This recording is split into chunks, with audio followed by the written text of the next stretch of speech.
Eu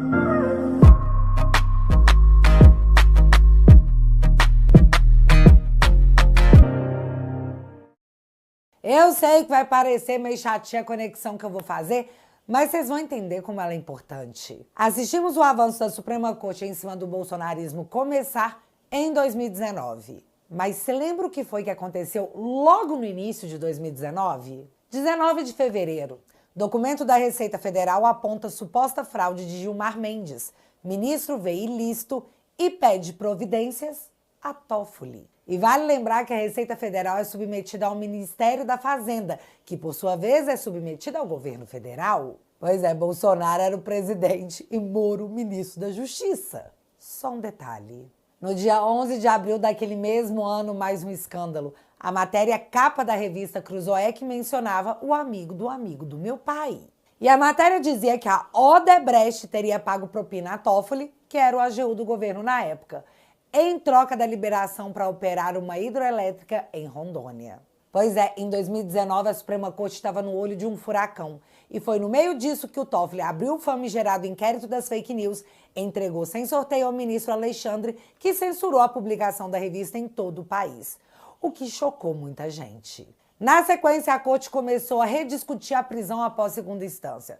E só para que fique claro, o entendimento de que após a segunda instância poderia gerar a prisão do indivíduo foi estabelecida pela mesma corte em 2016. Lula foi preso em 2018. Aí, nos primeiros meses de 2019, a corte decidiu que isso precisava ser revisto. Menos de 3 anos após sua própria decisão, sabe-se lá por quê? Tá, vai, nem tão sabe-se lá por quê. Já que em 7 de novembro daquele mesmo ano, o Supremo derrubou seu próprio julgamento e soltou o Lula, condenado no maior esquema de corrupção que esse país já viu. Aí o que rolou foi uma avalanche de revolta, porque... Como assim, gente? As pessoas tinham o endereço certo para entregarem o osso entalado na garganta. A própria Suprema Corte. Que não gostou de se ver tão atacada em toda a internet. E o remédio para tal comportamento estava nas mãos do ministro Alexandre de Moraes. O inquérito das fake news, que foi usado para investigar a todos que colocassem em xeque a idoneidade da corte. Dentro desse inquérito, pessoas sofreram busca e apreensão, foram acusadas de crimes não previstos no ordenamento jurídico e, devido à pressão ideológica da época, a grande mídia validou tudo como algo necessário. Isso tudo ocorreu no primeiro ano do governo Bolsonaro. 6 anos depois, esse inquérito segue aberto, investigando bolsonaristas, sendo algo jamais antes visto na história brasileira. Muito menos numa democracia. Aí vale lembrar o áudio da Janaína Pascoal em que ela disse, abre aspas, eu acho que o Bolsonaro assustou tanto o Supremo que o Supremo precisou soltar alguém que pudesse ter peso para enfrentá-lo, porque jurídicas as decisões do Supremo não foram. Fecha aspas. Tô mencionando esse contexto porque a Transparência Internacional foi lá na OEA e denunciou o Toffoli por suas decisões favoráveis à Odebrecht, que acabaram não só extinguindo os processos no Brasil, como comprometeram investigações na América Latina. Grave essa informação. Vindo para um tempo mais recente, vamos para as eleições de 2022, onde de fato Lula disputou e ganhou do Bolsonaro por 50,83% dos votos. Um peidinho a mais que a metade. Parabéns, galera do voto nulo, porque é tudo igual. Essa culpa é de vocês. Mas um resultado tão apertado significaria que se Lula não fizesse um governo bom e não cumprisse o que havia prometido em campanha, Bolsonaro teria grandes possibilidades de retornar ao poder, já que, pela primeira vez em décadas, teríamos o fator de comparação. Com Bolsonaro, minha vida era melhor do que com Lula. Então volta a ódio porque eu quero tomar café e comer omelete. Aí veio o 8 de janeiro, uma depredação de patrimônio público vazio num domingo. Terroristas queriam dar um golpe! E sempre que eu penso nisso, eu lembro que a mídia retratou o Hamas, um real grupo terrorista, como um grupo de combatentes. Muitos que estavam no 8 de janeiro e não participaram do quebra-quebra seguem presos até hoje num julgamento feito em bloco, o que, mais uma vez, se torna inédito na democracia brasileira. Não existe individualização de conduta. A Débora, que escreveu de batom na estátua, está presa até hoje, afastada de seus filhos pequenos, porque ela foi colocada como uma pessoa perigosa para a sociedade, porque escreveu de batom numa estátua. Janones, o símbolo da esquerda nas redes sociais, confessou o crime de rachadinha, ou seja, roubou o dinheiro público, porque, segundo ele estava com o nome sujo no SPC. Janones, criminoso confesso, assinou um acordo para não ser processado e dividiu a devolução do dinheiro em 12 vezes sem juros. Mas não se engane, eu não acho que os poderosos realmente acreditam que a Débora cometeu um crime pior do que o do Janones. Mas a Débora precisa ser usada para algo maior. Já chego lá. O 8 de janeiro aconteceu e Bolsonaro estava fora do Brasil naquele início de 2023. Ainda não se sabia o quanto daria para envolver o Bolsonaro naquela revolta popular. O que se tinha na mão era uma reunião com embaixadores e uma live em que Bolsonaro falava sobre a desconfiança de um sistema que ele criticava desde 2015. E eu não poder falar abertamente sobre o fato em questão é assustador, porque falar sobre o nosso sistema de votação no Brasil se tornou um crime. No Tribunal Superior Eleitoral, a pedido do PDT, um partido da base do Lula, Bolsonaro se tornava inelegível por 8 anos. Talvez uma forma de garantir que, mesmo que o Lula fizesse Merlin, o que era uma tragédia anunciada, o Bolsonaro não conseguiria voltar ao poder porque o Tribunal Eleitoral decidiu assim. Sob os aplausos da mídia tradicional, que não é segredo para ninguém, detesta o Bolsonaro, o inelegível tranquilizava o futuro político brasileiro da atual base do governo. Mas se tornar inelegível por reunião com embaixadores, uma atribuição de um presidente da República, ou inelegível por fazer uma live? Sei não, hein? Pode não ser forte o suficiente, principalmente se no TSE, na época da eleição, o presidente da corte não for um legalista fechado com o entendimento da maioria dos ministros. E em 2026, à frente do TSE estará Cássio, indicado por Bolsonaro. Beleza? Chamem o posto Ipiranga. E não, eu não tô falando do Paulo Guedes, eu tô falando do Cid, o delator da famigerada trama golpista. Se a denúncia no TSE pode ser fraca para deixar Bolsonaro inelegível, vamos para uma ação mais radical. Agora não vamos apenas deixar Bolsonaro inelegível, vamos prendê-lo por tentativa de golpe de Estado. Para se avançar nessa nova empreitada, algumas inovações jurídicas foram permitidas. A vítima ser o juiz, a retirada do direito de se recorrer a uma instância superior, já que o Supremo é a última instância. O cerceamento à ampla defesa, já que o advogado do Braga Neto até 15 dias atrás estava falando que não tinha acesso à totalidade das provas. A pesca probatória, também conhecida por Fish Expedition, que é quando você sai pegando tudo de todo mundo e sai revirando para ver se encontra qualquer coisa. O abuso de medidas cautelares, tão criticadas na Lava Jato. A prática do document dump, que é um excesso de documentos a serem analisados sem prazo para tal. E a condenação que já foi feita antes mesmo que os advogados apresentassem a defesa. Juízes imparciais também era algo a ser garantido pela justiça tempos atrás. Que o governo mais corrupto da história brasileira é o governo liderado por Jair Bolsonaro, que é o governo do orçamento secreto. O governo do orçamento secreto. Nunca se roubou tanto dinheiro federal no Brasil como nesses anos trágicos. E no governo do Lula, as coisas funcionavam. E vocês sabem, fui juiz 12 anos. O Lula respondeu 26 processos. Só teve uma condenação, uma proferida por alguém que não era juiz. Era político disfarçado de juiz que se chama Sérgio Moro. E essa condenação não existe mais porque o Supremo anulou, acabou e Lula é inocente. Só a título de curiosidade, nas 3 últimas pesquisas disponibilizadas, é anunciado que se as eleições fossem hoje, Bolsonaro ganharia do Lula. Como que você acha que vai estar o cenário no ano que vem? Mas então, Cid fez sua delação premiada e durante muito tempo não sabíamos o que ele havia dito porque ficou sob total e absoluto sigilo. Até que... Eu vou dizer o que eu senti. Eles já estão com a narrativa pronta deles, é só fechar e eles querem o máximo possível de gente para confirmar a narrativa deles. É isso que eles querem, eles são a lei agora. A lei já acabou há muito tempo. A lei é eles. Eles são a lei. O Alexandre de Moraes é a lei. Ele prende, ele solta quando ele quiser, como ele quiser, com o Ministério Público, sem Ministério Público, com acusação, sem acusação. O Alexandre de Moraes já tem a sentença dele pronta. Eu acho que essa que é a grande verdade. Ele já tem a sentença dele pronta.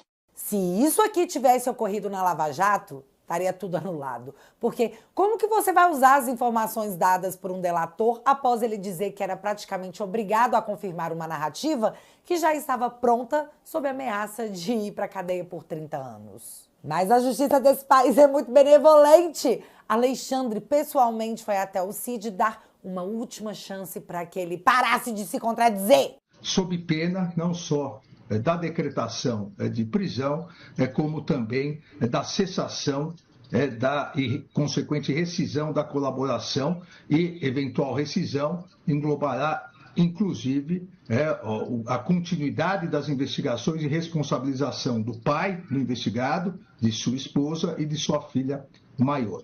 Vamos prender você, processar seu pai, sua esposa e sua filha. Como não ser espontâneo depois disso? E funcionou bastante, já que após essa fala, o Cid começou a dizer coisas que não havia dito antes. E caso você não saiba o que o Cid estava dizendo antes, eram coisas tipo essas aqui. Coronel Cid, só para a gente retomar um pouco em relação ao eixo anterior, possível golpe de Estado, algum elemento material que esteja em sua posse ou que o senhor possa indicar para corroborar essas informações que o senhor está apresentando? Não. Especialmente em relação a essa reunião do Felipe Martins, né, e desse jurista com o presidente Nova Alvorada. Tudo foi feito no computador dele. No computador dele. Então, Tá. E possivelmente pode haver registros disso no Palácio da Alvorada, dessa entrada dele. De entrada dele. De entrada dele. Eu acho que com certeza. O GSI, né? O GSI deve ter o registro de entrada. De entrada. Dos dois, né? Com o nome dos dois. Dos dois. Talvez, possivelmente, na agenda oficial. E ele levou no computador pessoal dele. Computador. Tá. O jurista também tinha computador ali? Estava com computador? Não, acho que já estavam só com um. Aqui eles estão falando sobre a tal reunião com a apresentação da minuta golpista. Mas como falar até papagaio fala, o Fábio Shor pergunta. Tem prova, Cid? Nope. Onde que pode ter essas provas? No computador do Felipe. Aí prendem o Felipe sob uma acusação falsa por 6 meses. Pegam seu computador e seu celular. E acharam a minuta? Nope. Ah, mas o Cid disse que tem registros do Felipe entrando lá na Alvorada. Sério? Tem registros do Felipe entrando no local dele de trabalho? Esse homem realmente tem que ser preso? Mas enfim, sem nenhuma prova, a denúncia oferecida diz que a minuta foi feita e é tomada como uma verdade absoluta porque o Cid, o cara que disse que a polícia estava com uma narrativa pronta e que ele tinha que validar, disse. E após a denúncia oferecida pela PGR, a defesa do Cid vem a público detonar a denúncia feita pelo Gonê, o PGR, dizendo que existe uma distância estelar entre o que ele relatou na delação premiada e a história levada pelo Gonê lá para a Suprema Corte. E hoje eu entendo mais claramente o porquê a galera que foi presa no dia 8 foi condenada a 17 anos de cadeia. E eu entendo isso enquanto o Janones financia o seu crime em 12 vezes sem juros. Se as penas para o pessoal que vandalizou um prédio vazio são de 17 anos, logo para os mandantes, os cabeças, os autores intelectuais do golpe, tem que ser pelo menos uns 30, né? Pra que provas se você tem uma certeza no seu coração? E foi exatamente o que eles fizeram. Mais de 30 anos para o presidente Bolsonaro, assim como para generais, parlamentares, jornalistas. E que fique claro, é isso que acontece com quem apoia o Bolsonaro. Porque nós derrotamos o bolsonarismo. E isso porque eu nem citei a vaza-toga e as solicitações feitas pelo Alexandre para que relatórios fossem feitos contra bolsonaristas e suas decisões fossem justificadas. Sério, nem citei a criatividade jurídica do momento que vivemos. Então, numa hora dessa, o que você faz? Porque não dá para recorrer a uma instância superior, já que nós estamos direto na última instância. Não dá para chamar o Batman porque ele não existe. O que resta fazer é uma denúncia mundial do que aconteceu no Brasil nos últimos anos e torcer para dar alguma coisa. E pela primeira vez, eu acho que os tempos estão mudando. O mundo passou por uma guinada à esquerda, mas logo na sequência voltou à direita. E eu acredito que seja pelo motivo que mencionei antes. O efeito de comparação. Sua vida tá melhor agora com a esquerda ou antes com a direita? Plim! No momento em que a mídia mundial se uniu contra o conservadorismo, fomos jogados na internet e aqui dizemos o que pensamos, apresentamos outra versão da história E te convidamos a pensar se realmente as coisas aconteceram do jeito que a Globo te contou. O tempo hoje é digital. A internet não roubou o lugar da TV na vida do povo.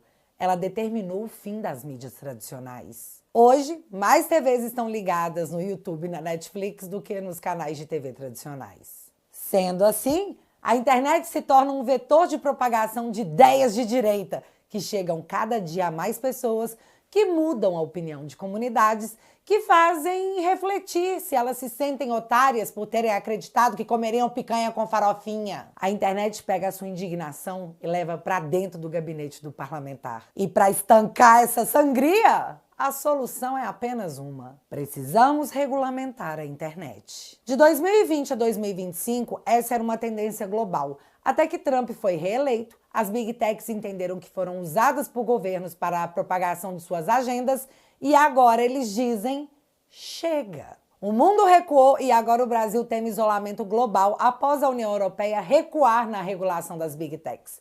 O governo Lula apostava em aliança com os europeus, mas a decisão do Trump de retalhar quem impuser regras às empresas de tecnologia freou os avanços da União Europeia sobre a pauta. E bicho, como as coisas andam mudando pela União Europeia. O The Telegraph, o maior jornal britânico, faz um editorial dizendo: 5 anos depois, a burocracia britânica continua cega à catástrofe da Covid. Não precisamos de um dia de reflexão. Precisamos de uma avaliação rigorosa e pragmática de como nossa resposta à pandemia levou a consequências tão trágicas. O mundo agora quer rever o que foi imposto como lei. Já pensou se chega por aqui que as medidas adotadas foram erradas e o remédio acabou se tornando veneno? Pode ser que queiram revisitar as falas de quem foi crucificado à época por pedir o mínimo: bom senso. E essas informações não chegariam às casas das pessoas pela Globo, chegaria pela internet. Chegaria não, vai chegar.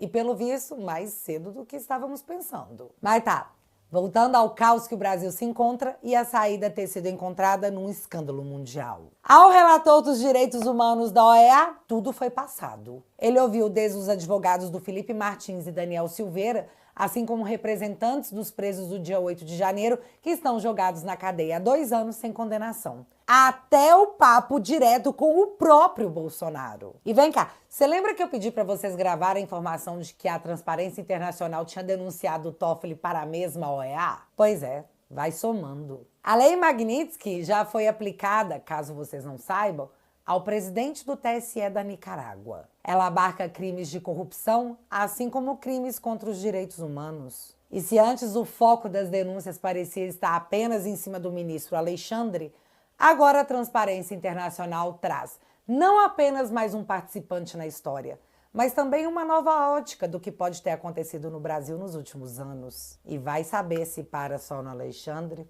e no Toffoli. Prender Bolsonaro para eles pode até ser a garantia de que ele não dispute o pleito de 26 em definitivo. Mas ao que tudo indica, será a repercussão mundial que pode levar o Brasil a se equiparar à Venezuela nos noticiários globais, já que prender pessoas acusando-as de tentativa de golpe de Estado não é algo novo.